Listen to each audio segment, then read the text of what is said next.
Llegamos a las 12:30, a las 11:30 en Canarias y ya lo saben, Alemania es el Estado, es la locomotora que deja de tirar del carro porque este año, según las previsiones que acabamos de conocer, lo acaba de decir Gentiloni, va a contraerse. Es la única entre las grandes economías de la eurozona que va a caer un 0,4% y que sin lugar a dudas se levanta y emerge como la gran preocupación. Con todo, Gentiloni recuerda que tiene herramientas, que es una economía fuerte, pero que las condiciones y el entorno le ha condicionado, sobre todo poniendo muy sobresaliente su naturaleza exportadora, el debilitamiento del comercio y por lo tanto también lo que le está pasando, ese golpe que vive la industria en Alemania. Con todo, por supuesto, lo que se ha hecho es una revisión de todo el conjunto de la eurozona y hemos visto cómo ahí quien sale bien parada es la economía española, se eleva al 2,2% en la previsión de crecimiento de España en 2023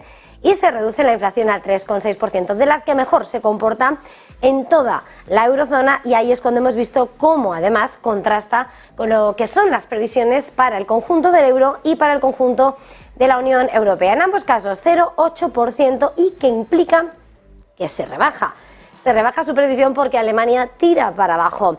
Y en cuanto a la inflación, eso sí, se revisa la baja para 2023 con respecto a lo que se decía en mayo, pasando del 5,8 al 5,6, que ya son niveles importantes, pero aumenta una décima y sube al 2,9% para 2024. Con todo, sin lugar a dudas, el protagonista absoluto es Alemania. Y esto es lo que decía Paolo Gentiloni. Se espera que se reduzca en un 0,4% en 2023, lo cual es una revisión considerable desde el 0,2% que se esperaba en la previsión de primavera. En 2024 el PIB real se espera que aumente en un 1,1% impulsado por una recuperación del consumo. Comparecencia esperada, diagnóstico para Alemania que no gusta nada y con todo también lo que decía sobre la política monetaria y los tipos de interés. Eso sí, apostillando que lo que dice y que lo que señala la Comisión Europea son sus previsiones y son recomendaciones, pero que la decisión siempre está en la política de la institución monetaria. Dice que está cerca de tocar ya los tipos más altos y que es difícil decir ahora que se haya derrotado a la inflación y es demasiado pronto para decir que estamos en un marco de estanflación. Sin lugar a dudas, el protagonismo absoluto en estas previsiones queda ya con lo que va a pasar más adelante. Y Paolo Gentiloni, que ha sido preguntado sobre la suspensión o prórroga de las reglas fiscales, dice que esa prórroga se adoptó con diferencias, pero que de aquí a finales de año van a tener que tomar una decisión y que sin lugar a dudas estamos en ese tiempo de descuento. Por supuesto, es sin lugar a dudas el gran protagonismo de la mañana, esas previsiones que por otra parte no teníamos fijada la hora en el calendario, que ha puesto sobre la mesa Bruselas y que escribe lo que va a ser ese dibujo de la economía en la eurozona de aquí a finales de año. Con todo esto vamos a continuar y abrimos ya Ponte en Acción.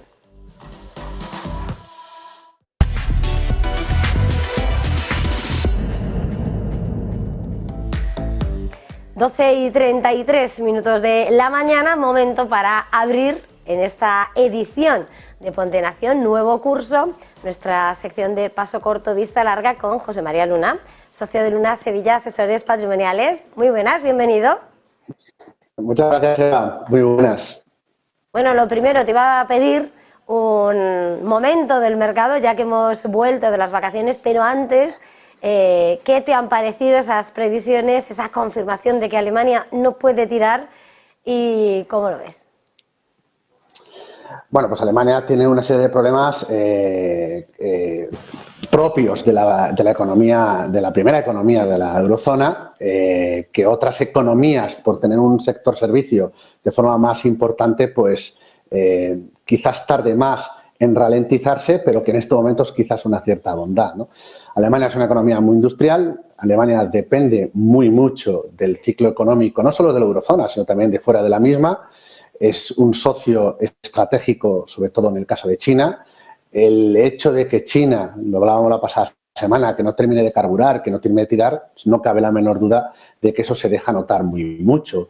Si a eso le añadimos ciertos costes al alza, fundamentalmente, no solo los energéticos, sino también la parte de salarios, en el cual los sindicatos alemanes pues, son bastante más fuertes que en otras zonas de Europa o incluso del mundo, pues evidentemente estamos en una economía que si se ralentiza la misma, pero se mantienen los costes, sobre todo la energía, y lo hemos visto con el incremento del precio del petróleo, no cabe la menor duda, y ya digo que esto le hace daño. Eso en un contexto, no olvidemos, de incremento de gastos públicos, de endeudamiento y de tipos de interés que el Banco Central Europeo pues, ha ido subiendo a lo largo de los últimos meses. Veremos cuándo se produce esa pausa, pero mientras tanto, lógicamente, ese incremento de costes financieros por la elevación de los tipos de interés pues hace que la economía, la primera economía, ya digo, la locomotora de la Unión Europea, pues se vaya poco a poco frenando y vaya teniendo esas dificultades. Las previsiones en estos momentos, nosotros estamos de acuerdo, no son las mejores, sobre todo en el corto y medio plazo, y eso se deja notar, no solo en los datos macro, sino también en el comportamiento de muchas de sus compañías en los mercados de acciones. Y con permiso de quien es el absoluto protagonista de esta mañana, en medio de esas previsiones de verano, que ya llega un poco tardío, no por las lluvias, de la Unión Europea, de la Comisión, perdón, ¿cuál es, cómo estás viendo este momento del mercado precisamente con esa China, ¿no?, que no termina de ser quien se esperaba? Y bueno, con todas esas fricciones que vemos entre la primera y la segunda economía del mundo, ¿cómo ves el momento del mercado? Y esos tipos que ya están a punto de arrojar luz. Bueno, a muy corto plazo vamos a estar muy pendientes de los datos de crecimiento económico, pero esta semana toca sobre todo, principalmente, el dato de inflación en Estados Unidos, ¿no? Ver si realmente se va moderando, como veíamos el pasado mes, o no es así. Más que nada porque nos va a dar muchas señales de cómo puede actuar la Reserva Federal en el corto y en el medio plazo.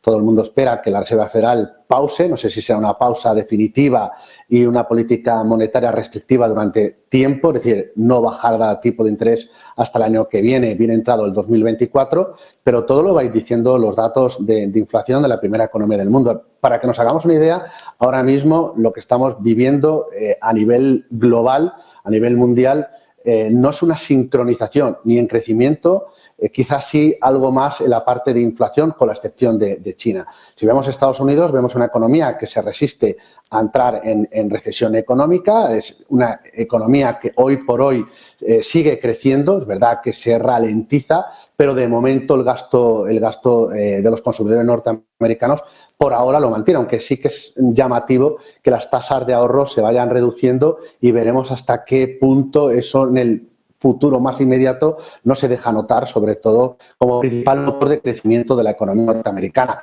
Repito, atentos a los datos de inflación, sobre todo las subyacentes, si realmente empieza verdaderamente a moderarse, aunque los datos sigan estando por encima de los objetivos de la Reserva Federal. La Unión Europea hoy por hoy está en una situación que podríamos decir estaflación, que es crecimiento muy bajito, por no decir cero, pero con una inflación muy alta. Los problemas de la guerra, en este caso en Ucrania, se dejan sentir muy mucho, los enormes endeudamientos, pero los motores de crecimiento económico en la eurozona pues no son los mismos que en el caso de Estados Unidos, ni tampoco en la política de innovación.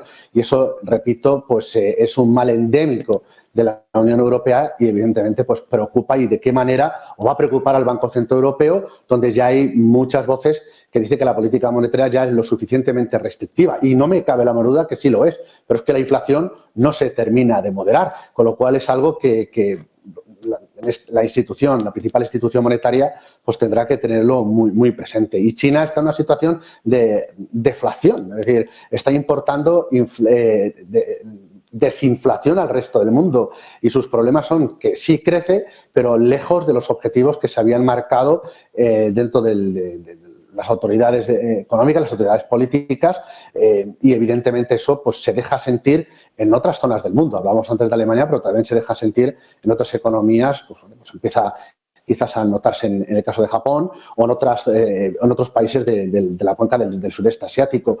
Con lo cual estamos en una, insisto, no sincronización de crecimiento económico, quizás algo más en la parte de inflación, con la excepción en este caso de China.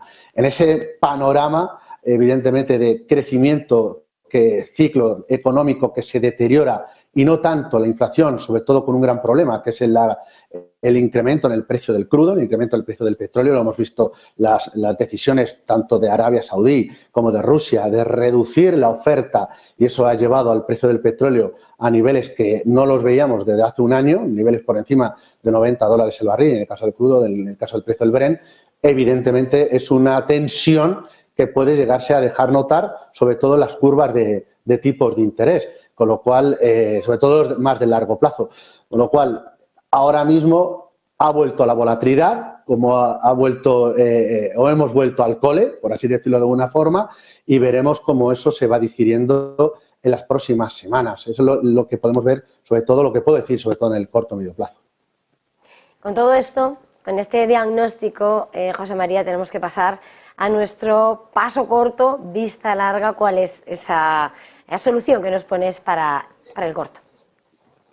Para el corto plazo, ¿cómo podemos aprovechar la subida precisamente del precio de la energía, ¿no? Del gas natural, de electricidad, pero sobre todo del petróleo, que tanto daño nos hace a nuestros bolsillos, sobre todo cuando tenemos que echar combustible a nuestros vehículos, ¿no? Pues una forma es precisamente a través de un fondo de renta variable, un fondo que invierte en acciones de compañías de energía, pero también de otros subsectores dentro de las materias primas. He traído un fondo de la casa T. Rowe, que sería el Global Natural Resource Equity Fund, un producto que lo traigo aquí precisamente por dos elementos, o quizás por tres. El principal mercado que más nos gusta sigue siendo la renta variable estadounidense. Es el fondo, principalmente por área geográfica, invierte en Estados Unidos. En segundo lugar, estaría el sector de la energía. Si nos hace daño a nuestro ahorro precisamente por el incremento de precio, una forma de aprovechar esa reducción de oferta, y pensemos que a lo mejor, imaginémonos, que tengamos un invierno menos benigno que el que tuvimos el pasado año, algo más frío, con un escenario de menor oferta y sin tener el motor de crecimiento de China, porque como a China le dé por crecer algo más, evidentemente pues tendríamos una presión en el precio de las materias primas. Bueno, pues para aprovechar, sobre todo en el corto plazo, el incremento de precios sería por este lado a través de este fondo de T. Rowe, que además sobrepondera a otro subsector dentro de las materias primas y que nosotros seguimos con especial cuidado, ¿no? Y más en mi caso, que además vengo del mundo rural, que sería el tema del sector de la agricultura, con lo cual, sobre todo en ciclos digamos, de sequía a nivel mundial, o ciclos donde estamos viendo no solo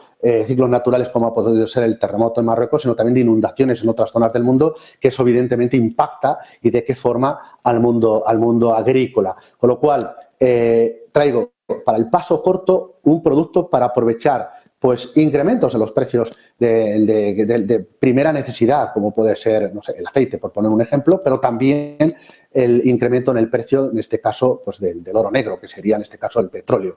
Este fondo, ya digo, para el paso corto de la casa T. Rowe. ¿Esa vista larga cuál es?